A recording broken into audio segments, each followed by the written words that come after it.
हमारे साथ एनसीईआरटी के पूर्व डायरेक्टर और शिक्षाविद JS राजपूत जी हैं। सर, आप तो डायरेक्टर रहे हैं वहाँ पर, तो हम आपसे सबसे पहले ये जानना चाहते हैं कि जो एनसीईआरटी का जो सिलेबस बनता है वो कैसे तैयार होता है, कमेटी क्या काम करती है, कितने लोगों की कमेटी होती है? देखिए, एनसीईआरटी विशेषज्ञों की संस्था है जहाँ विषय के विशेषज्ञ होते हैं और जो अंतर विषय चर्चाएँ होती हैं उनके भी विशेषज्ञ होते हैं और उनके पास सारी जानकारी होती है कि देश में क्या पढ़ाया जा रहा है, विभिन्न राज्यों में क्या पढ़ाया जा रहा है, क्या परिवर्तन है, क्या अंतर है, वे जानते हैं। सबसे पहले हम करिकुलम बदलते हैं, है ना। करिकुलम बदलने के बाद उसमें यह तय किया जाता है कि किस स्टेज पर क्या पढ़ाया जाना उचित रहेगा और यह विशेषज्ञ लोग तय करते हैं। उसके बाद सिलेबस बनते हैं जिसमें कई लोग होते हैं उसी विषय के, चाहे जैसे फिजिक्स हुआ, हिस्ट्री हुआ, साइकोलॉजी हुआ, वो लोग सिलेबस बनाते हैं। और इसमें सबसे महत्वपूर्ण बात है, इसमें राज्यों के अध्यापक भी होते हैं, उनकी संस्थाओं के विशेषज्ञ भी होते हैं। लगभग हर राज्य का हर उसमें भागीदारी एनसीईआरटी करती है जिससे कोई अंतर न रहे। अब जैसे पर्यावरण पर अगर किताब बनेगी तो वहाँ पर कोई त्रिपुरा का भी होगा, कोई त्रिवेंद्रम का भी होगा, कोई चेन्नई का होगा, कोई गुजरात का होगा, ऐसे ही सब लोग बैठते हैं और तब कोई भी एनसीईआरटी किताब बनती है। किताब बनने के बाद बड़ी लंबी चौड़ी प्रोसेस है, जब पाठ लिखे जाते हैं, कई बार पढ़े जाते हैं, फिर उनका संपादन होता है, उसके बाद विभागाध्यक्ष होता है, वो देखता है और फाइनली डायरेक्टर के भी उस पर दस्तखत होते हैं। और कई बार कुछ ऐसी चीज़ें मिल जाती हैं जो डायरेक्टर के कहने से बदली जाती हैं। मेरे समय में भी ऐसा कई बार हुआ। जैसे मेरे सामने एक मैन्युस्क्रिप्ट आया तो उसमें जो चित्र थे वे सारे चित्र बाहर से लिए गए थे, मतलब इंटरनेट यहाँ से उठा करके डाल दिए गए थे और मैंने उसको पहचाना और वो उसको बाद में सारा कुछ बदला गया। ऐसी कई चीज़ें होती रहती हैं जो हम करते हैं। तो सर, डायरेक्टर क्या उस करिकुलम कमेटी का क्या चेयरमैन होता है? मतलब डायरेक्टर? हाँ, मैं जब डायरेक्टर एनसीईआरटी था तो मैं करिकुलम कमेटी का चेयरमैन था। हमने एक ग्रुप बनाया था 7-8 लोगों का, जो जिसने एक उसकी रूपरेखा तैयार की, फिर वो बढ़ता गया, लोगों का भागीदारी बढ़ती गई। लेकिन मुख्य रूप से जो विषय की बात होगी वो तो विशेषज्ञ ही करेंगे और ऐसा ही हमेशा होता रहा है, इस समय भी होगा। जब एक बार मैन्युस्क्रिप्ट बन जाता है तो हमारा एक बहुत बड़ा पब्लिकेशन डिपार्टमेंट है, वो आगे की प्रोसेस शुरू करता है, एडिटिंग होती है और अच्छे से अच्छे लोग बुलाए जाते हैं। दूसरा सर, मैं एक चीज़ और जानना चाह रही हूँ कि क्या कमेटी में कितने मेंबर होंगे, जैसे कितने एक्सपर्ट होंगे, ये तय है? ऐसा कोई बिल्कुल तय नहीं है। ऐसा इस पर निर्भर करता है कि आवश्यकता कितने की है, लेकिन कई होते हैं और ये ध्यान रखा जाता है कि राज्यों का प्रतिनिधित्व भी होते रहना चाहिए। जैसे ऐसा कोई राज्य नहीं छूटता है जो एनसीईआरटी की इस प्रोसेस में हिस्सा न लेता हो, सब हिस्सा लेता। दूसरा सर, ये जब बन जाता है, सिलेबस पूरा तैयार हो जाता है, उसके बाद क्या ये एजुकेशन मिनिस्ट्री से इसका अप्रूवल लिया जाता है? नहीं, बिल्कुल नहीं लिया जाता है। सारी जिम्मेदारी एनसीईआरटी की है, वो स्वायत्त संस्था है और उस संस्था का ही उत्तरदायित्व है। कोई कमी होगी वो भी उसका उत्तरदायित्व है, परिवर्तन की आवश्यकता होगी तो वो भी उसका उत्तरदायित्व है। यही चलता है और एनसीईआरटी को किसी भी से परमिशन लेने की आवश्यकता नहीं होती, ऐसा कभी नहीं। दूसरा सर, ये आपने बताया कि सिलेबस तैयार हो गया, किताब भी एक तरह से, उसके बाद छपने को जब जाते हैं तो प्रोसेस क्या होती है? हाँ, वो ये देखिए टेक्निकल प्रोसेस है और इसको एनसीईआरटी का पब्लिकेशन डिपार्टमेंट हैंडल करता है। उनके पास अच्छे पब्लिशर्स की लिस्ट, प्रिंटर्स की लिस्ट होती है, सब होता है। पब्लिशर तो एनसीईआरटी खुद ही होती थी और जो प्रिंटिंग होती है उसमें तो एनसीईआरटी एक समय कागज़ भी लेकर देती थी। आज की स्थिति मुझे पता नहीं है, लेकिन वो सब परचेजिंग होता था जिससे हमारा कागज़ अच्छा रहे, ये रहे। मुझे याद है आज से 30 साल पहले बड़ी शिकायत होती थी कि एनसीईआरटी किताब साल भर चलती नहीं है। मेरे समय में उसका जीएसएम बदला गया, हमने उसको ब्लैक एंड वाइट से 4 कलर में सारी किताबों को किया। ऐसे बड़े परिवर्तन होते रहते हैं समय के साथ, अभी भी हुए होंगे। लेकिन एक बार किताब प्रिंट हो जाती है फिर लोग बल्क में ले जाते हैं, लोग उसको कहीं भी खरीद सकते हैं। एनसीईआरटी के अपने काउंटर पर भी है, एक उनका है, लेकिन वो किताब का डिस्ट्रीब्यूशन स्वतः ही हो जाता है। जो व्यवस्था बनी है उसमें कोई समस्या नहीं होती। तो इस अक्सर शिकायत होती थी कि एनसीईआरटी किताबें समय से नहीं मिलती, तो उसका भी बड़ा ध्यान रखा जाता है। सारी प्रक्रिया 1961 से ये संस्था चल रही, देश विदेश में इसका बहुत सम्मान है और इसके विशेषज्ञों ने बाहर जाकर के कितने लोग आमंत्रित होकर बाहर चले गए और वहाँ उन्होंने सेवाएं दी।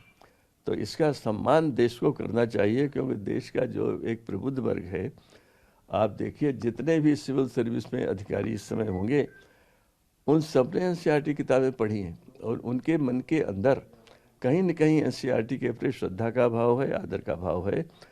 उस भाव को बनाए रखना संस्था की जिम्मेदारी है और वैसे ही देश की भी जिम्मेदारी है कि उसका जो संस्था का साख है, मान है, वो बना रहे। दूसरा सर कि ये जो कह रहे हैं कि वो वापस ले ली गई हैं किताबें, एनसीईआरटी ने भी कहा है कि हमने किताबें वापस ले लिया है और ये भी माफ़ी भी मांगी है उसने, और ये भी, लेकिन अब ये आ रहा है कि बाद में कि 32 किताबें जो हैं वो मार्केट में चली गई थी, उनको भी वापस लेना है, उसके लिए भी सुप्रीम कोर्ट ने सख्ती से बोला है। सुप्रीम कोर्ट ने बोला है तो एनसीईआरटी उसका अपना जो संभव है वो करेगी, लेकिन मैं नहीं समझता हूँ कि उसको उन किताबों को ढूंढ पाना संभव होगा और मुझे लगता है आवश्यक भी नहीं। ऐसा नहीं है कि जुडिशरी में करप्शन की चर्चा नहीं होती। बड़ी विनम्रता के साथ और सुप्रीम कोर्ट के प्रति बहुत सम्मान रखते हुए मैं कहूँगा कि हमारी एनसीईआरटी भी एक सम्मानीय संस्था है, उसका भी सम्मान रखना चाहिए। और अगर मैं ये कहूँ कि क्या जुडिशरी में करप्शन पर चर्चा नहीं होती, क्या कक्षा 8 के विद्यार्थी जो 13-14 साल के होंगे, क्या वे नहीं जानते? क्या अभी जस्टिस वर्मा का केस लगातार लोगों की चर्चाओं में नहीं आता है? क्यों उसमें इतनी देर हो रही है? क्यों उसमें एक फैसला नहीं हो पा रहा? सारे देश में जुडिशरी में जो कमियां हैं उनकी चर्चा होती है और करप्शन तो हमारे देश के चीज़ों का जो अंग है, जिस तरह से हमारी प्रगति को रोकता है, उससे बच्चों को मेरे विचार से इसलिए परिचित होना चाहिए कि आगे चलकर जब वे जिम्मेदारी निभाएंगे तो वो पहले से जानते हों कि करप्शन को कैसे रोकना है। आफ्टर ऑल देश के जितने लोग आज जजेस हैं, बार में हैं, मशहूर वकील हैं, उनमें से ऐसे कितने होंगे, नगण्य होगी ये संख्या, जिन्होंने एनसीईआरटी से सीखा नहीं होगा, जिनकी किताबें पढ़ी नहीं होंगी।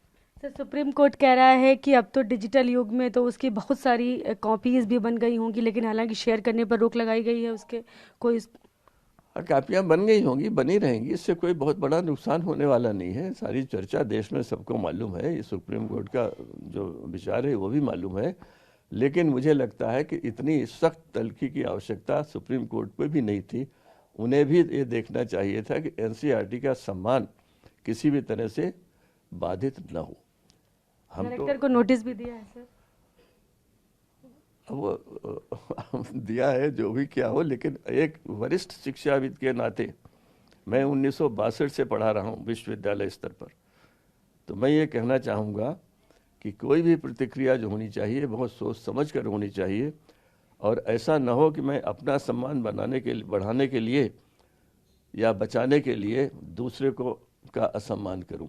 एनसीईआरटी वो संस्था है जो देश के भविष्य का निर्माण कर रही, इसका मुकाबला कोई और ऑर्गेनाइजेशन नहीं कर सकता, इसलिए उसको उतना सम्मान मिलना चाहिए जो बड़े से बड़े व्यक्ति को मिल सकता है, किसी भी संस्था को मिल सकता है, क्योंकि जितनी भी संस्थाएं हैं उन सबको बनाने वाला कौन है, उन सब लोगों को तैयार करने वाला कौन, वो एनसीईआरटी। अगर कोई चीज़ हुई थी, एनसीईआरटी की अपनी एक प्रक्रिया है सुधार करने की। अनेक बार जैसा मैंने कहा हमारे पास सुझाव आते हैं, हम उनको मानते हैं, आवश्यकता के अनुसार हम लोग किताबों से चैप्टर्स निकालते भी हैं, नए चैप्टर डालते भी हैं।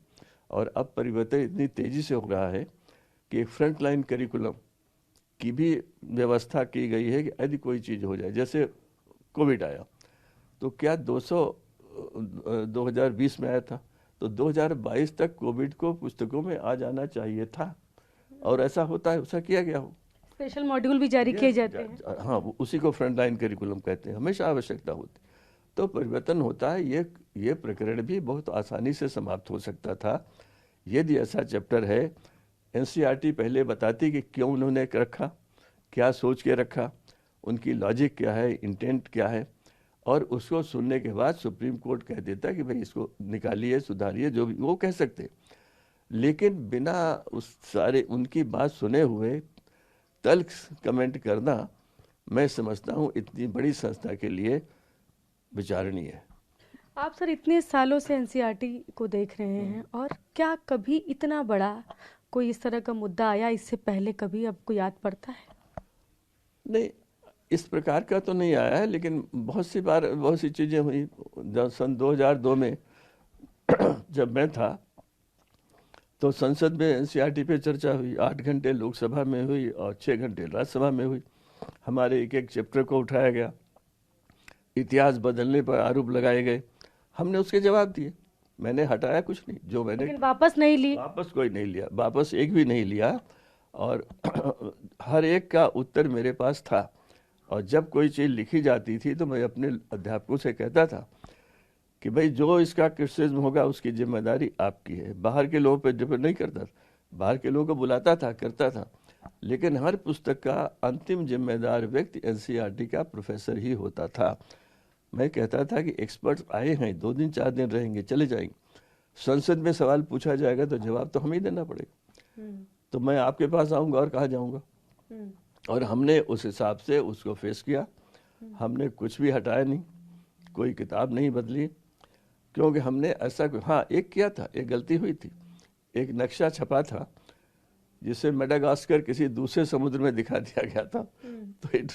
तो हमने उसको माना था कि हाँ अगले बार जब हम छापेंगे तो हम निश्चित रूप से इसको नक्शा ठीक किया जाएगा, माना था मैंने। लेकिन छपी हुई किताबों को, प्रतियों को वापस नहीं, कोई वापस नहीं हुई, क्योंकि हम लोगों ने एक व्यवस्था कर दी थी कि अध्यापक जब कुछ तक पढ़ाएंगे तो ऐसा कर देंगे। कई बार ऐसा होता है, आपको मैं हाँ एक चीज़ और बताता हूँ कि कुछ पैराग्राफ के लिए एनसीईआरटी कहती है या सीबीएसई कहती है कि ये पैराग्राफ जो है न पढ़ाए जाए। ऐसा कई बार हुआ है, मेरे समय में भी हुआ, मेरे हटने के बाद भी हुआ। जो सरकारें बदली उन्होंने भी किया कि भाई ये पैराग्राफ न पढ़ाए जाएं। तो इस तरह की प्रक्रिया होती है। और ये इतनी बड़ी बात नहीं थी कि सुप्रीम कोर्ट, जिसके पास इतने पेंडिंग केसेस हैं, जिसको इतना कुछ सुनना है, वो इतना समय और ऊर्जा इस सिलसिले में लगा देता। मैं नहीं समझता, मेरा विचार है, व्यक्तिगत विचार है, क्योंकि मैं एक सामान्य नागरिक के ढंग से अपनी बात कह रहा हूँ। लेकिन क्योंकि बात कहने की बात तो सुप्रीम कोर्ट भी मानता है, और सोच समझ कर कहने की बात तो हमने ज़िंदगी भर पढ़ाई है सबको, तो मैं इस समय भी यही बात कह रहा हूँ। Thank you so much sir. तो ये हैं एनसीईआरटी के पूर्व निदेशक और शिक्षाविद हैं JS Rajput. Camera person Sanjeet के साथ में शालिनी वाजपेयी, TV9 भारतवर्ष, ग्रेटर नोएडा।